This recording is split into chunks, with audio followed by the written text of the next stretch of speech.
On August 22, 2025, a 23-year-old Ukrainian refugee boarded a light rail train in Charlotte, North Carolina. Her name was Iryna Zarutska, a young woman who had fled war in search of safety and a better life. But what happened next was something no one could have imagined.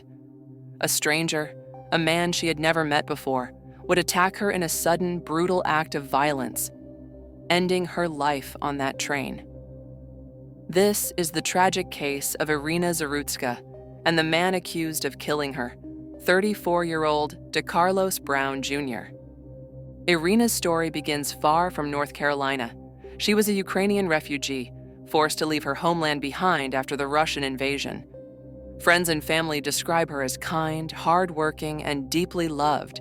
She was building a life in the United States, full of promise, opportunity, and the hope of safety.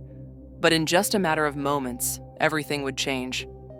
On August 22nd, surveillance footage captured a shocking scene on a Charlotte area transit system light rail train. As passengers rode quietly, a man suddenly pulled out a knife. That man was later identified as Decarlos Brown Jr.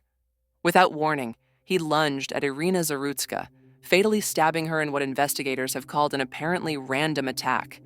The video released publicly sparked outrage, not only because of the violence itself, but because it revealed how vulnerable everyday riders are in what should be a safe public space. So who is Decarlos Brown Jr., the man accused of this senseless killing?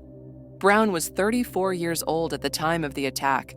According to his mother, Michelle DeWitt, he had a long history of mental illness. In the days leading up to the stabbing, he had been living in a homeless shelter. Just before the attack, Brown showed up at his mother's home, asking if he could stay with her. She says she tried to help, but ultimately took him back to a local shelter. Court records reveal a troubling history. Brown had been arrested more than a dozen times before Iryna's death. In one particularly alarming incident earlier this year, he reportedly told police that man-made material was controlling his every move. When officers explained it was a medical issue, Brown called 911 again and was charged with misuse of emergency services. Despite these warning signs, he was released shortly after on the promise that he would appear in court.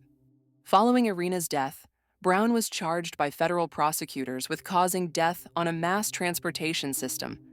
This is a rare and extremely serious federal charge. If convicted, Brown could face the death penalty. For Iryna's family, the loss is devastating. In a statement through their attorney, they described her as a kind and hardworking young woman, deeply loved by her family and friends. They also vowed to make sure nothing like this ever happens again.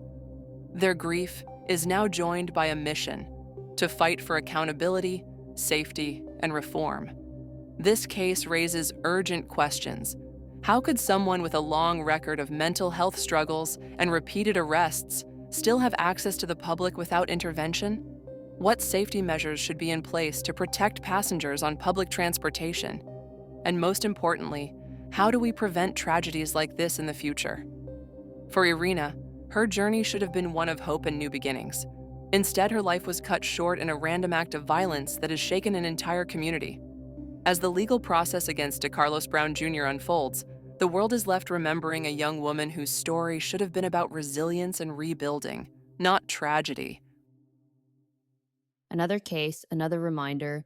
Be aware, be safe, and take care of each other. See you soon.